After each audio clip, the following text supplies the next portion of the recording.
এই যে দেখো গোলগোলা বানিয়েছি। এগুলো হচ্ছে আরবি ভাষায় গেমাত বলে, আর আমাকে বাংলা ভাষায় গুলগুলা। এই যেগুলো বানাইলাম, এখন এগুলো সুন্দর করে একটু সেম সেম দিয়ে দিলাম। আর এই যে চামেন, এগুলো দিয়ে হচ্ছে খেজুর দিয়ে ওরা খাবে। সব দিয়ে আসছি খাবার। বাংলাদেশের কিছু পাকনা পাকনা পোলাপাইনের ইদারিং দেখছি টিকটকে আইসা বক্তব্য দেয়, বুদ্ধি থাকলে বিদেশে যাইতে হইব কেন, বুদ্ধি থাকলে নাকি বাংলাদেশে ঘুমায় ঘুমায় টাকা ইনকাম করা যায়। তো আমি বলি তোমারে ভাই, বাংলাদেশের সরকার যেখানে ঘুমের টাইম পায় না, তুই ঘুমের টাইম পাস কোথায় থেকে আমি বুঝলাম না। তোর মা বোন দিয়া দেহ ব্যবসা করাস, আর তুই মনে হয় দিনে রাতে 24 ঘন্টায় ঘুমাস। এটা ছাড়া তো আর কিছু না। হ্যাঁ এইটা ছাড়া আর কোনো কিছু না, ঠিক আছে? এই যে কাজ করতেছি, আরেক দিক দিয়ে আইসা ডাক দিতেছে, এইটা দিয়া যা, সেটা দিয়া যা, চা দিয়া যা। আর তুই ঘুমায় ঘুমায় টাকা ইনকাম করস কিভাবে আমি বুঝলাম না। ঘুমায় টাকা ইনকাম করে কেমনে মানুষে?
উত্তরে উটের গোস্ত, দক্ষিণে মুরগির গোস্ত, পশ্চিমে বেড়ার গোস্ত, পূবে কিসের গোস্ত?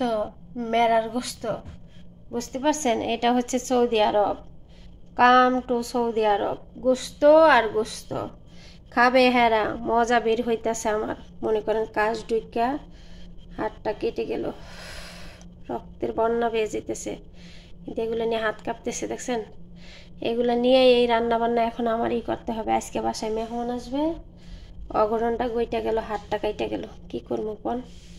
এই হাত নিয়ে, এই যে হাতের পেটাও বাইরে গেছে, দেখা যায়? দাঁড়ান দুইয়া দেখাই। দেখছেন? এইটা একটা প্রবাসী মেয়ের জীবন। এই যে হাতের পেটাটা বাইরে গেছে, কাটছে কি দিয়া? ছুরি দিয়া না। এখানে একটা কাজ ভাঙ্গা ছিল, তো এমনি হাত দিছি, উঠাইতে গেছি, আর মনে করেন ঢুইকা একদম সর্বনাশ হয়ে গেল। এইটা একটা প্রবাসী মেয়ের জীবন। রক্তাক্ত হাত নিয়ে, শরীর নিয়েও কাজ করতে হবে। কেউ বলবে না এখানে বসে থাকো, তো করার কিছু নেই। এটাই একটা প্রবাসী জীবন, সেটা ছেলে হোক মেয়ে হোক। আমার ভাইয়েরা অনেক সময় কাজ করতে গেলে কাজের জায়গায় অ্যাক্সিডেন্ট হয়ে যায়, দুর্ঘটনা ঘটে, কিছুক্ষণ পরেই সেই লোকটাকে দাঁড় করায় দেয়। কাজ করো, কাজ করলে পয়সা পাবা, কাজ না করলে পয়সা পাবো না। রক্ত দিয়ে, রক্ত শরীরে বেশি হয়ে গেছে, বুঝছেন? এই জন্য রক্ত থামতেছে না। আল্লাহ, আজকে সারাদিন প্রচুর কাজ। এখন পিঠা বানাইতে হবে, এই মাংস যত পদ আছে এগুলো সব এখন রান্না বসাবো। অথচ হাতটা কাইটে গেল, রক্ত থামতে আসে না। দেখছেন?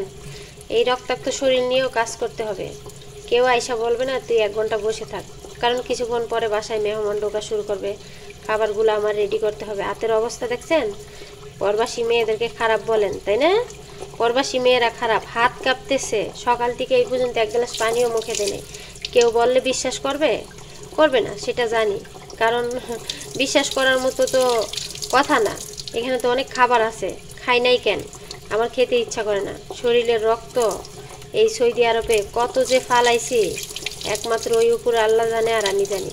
শরীরে প্রচণ্ড রক্ত হয়ে গেছে, বুঝছেন? কারণ রক্ত লাগবে। আর বাংলাদেশে হারে কত মানুষ 1 ব্যাগ রক্তের জন্য মারা যাচ্ছে। ওই সকল মানুষের কথা মনে উঠলে প্রচণ্ড কষ্ট হয়।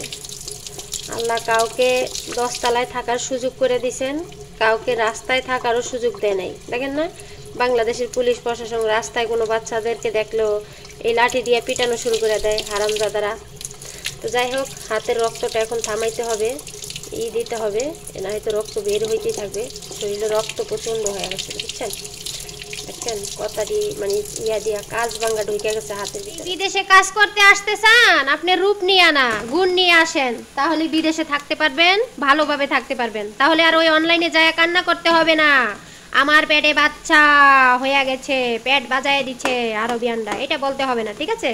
গুণ নিয়ে আইসেন না, রূপ নিয়ে আইসেন, তাহলে আপনি এই বিদেশে থাকতে পারবেন। আমার বোনদেরকে বলছি, যারা বিদেশে আসতে চান, আসার জন্য সিদ্ধান্ত নিয়েছেন, আপনি রূপের চিন্তাটা বাদ দিয়ে গুণের চিন্তাটা করে এই দেশে আসতে হবে, ঠিক আছে?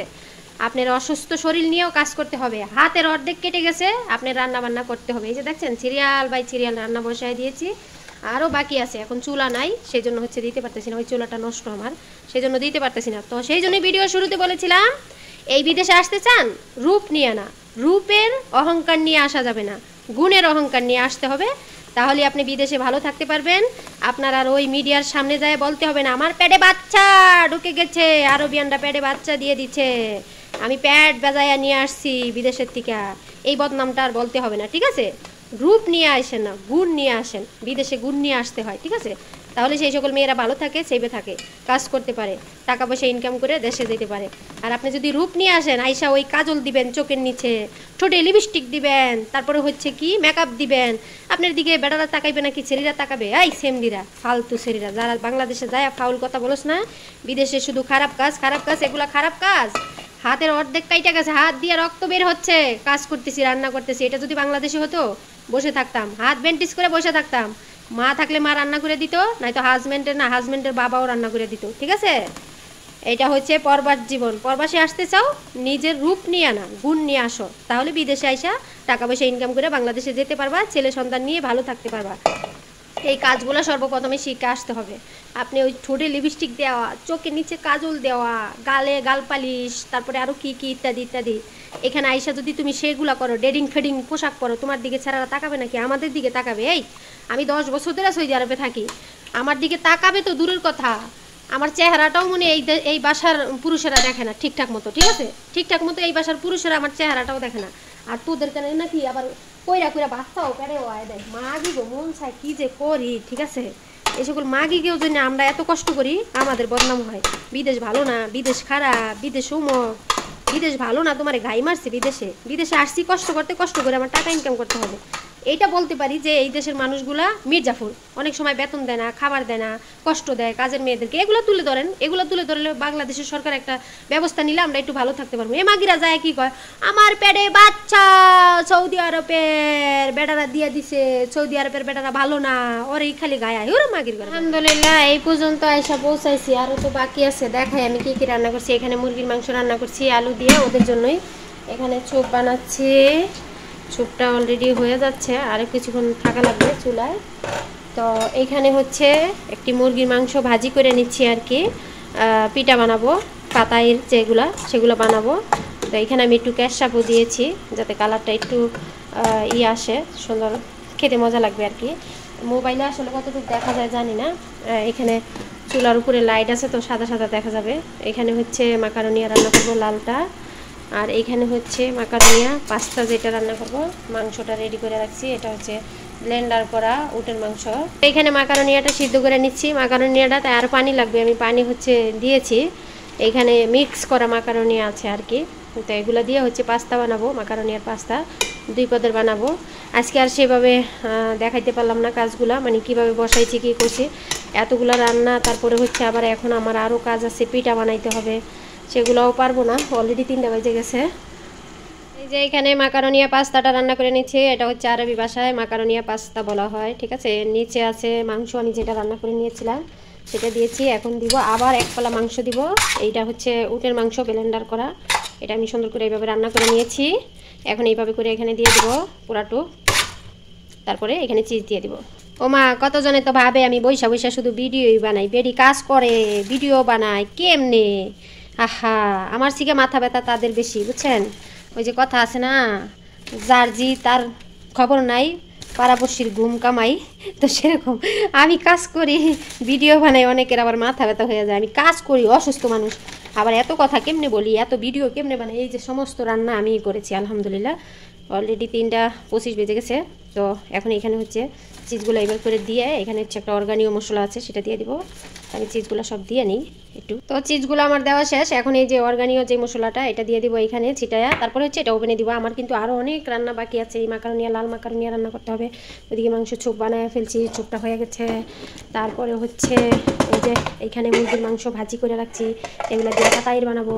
এখানে মাংস রান্না করতেছি, এখানে মুরগির মাংস রান্না করে রাখছি। দেখছেন কত রান্না করি আমি। তো এখন এই যে এইভাবে করে অর্গানীয় মশলাটা দিয়ে দিলাম। এটা হচ্ছে পাস্তার একটি ফেভারিট মশলা, সবার পছন্দের। এটা এখন আমি ওভেনে দিয়ে দিব। তো এটা আমি ওভেনে দিয়ে দিচ্ছি। প্লিজ সবাই আমার ইউটিউব চ্যানেলে যাবেন। আমার ইউটিউব চ্যানেলের নাম প্রবাসী রিনা রান্নাঘরের চ্যানেল। সবাই সেখানে আমার ভিডিওগুলো যাই দেখে আসবেন, আমাকে একটু ওয়াস্টেনগুলো পূরণ করে দিবেন। এত কষ্ট করে ভিডিও বানাই, দেখছেন হাত কাটা নিয়ে নিয়ে সারাদিন কাজ করলাম। যাই হোক, এখন এটা হচ্ছে উপর দিয়ে জাস্ট একটু আগুনটা দিয়ে দিচ্ছি চিজগুলো একটু গলার জন্য।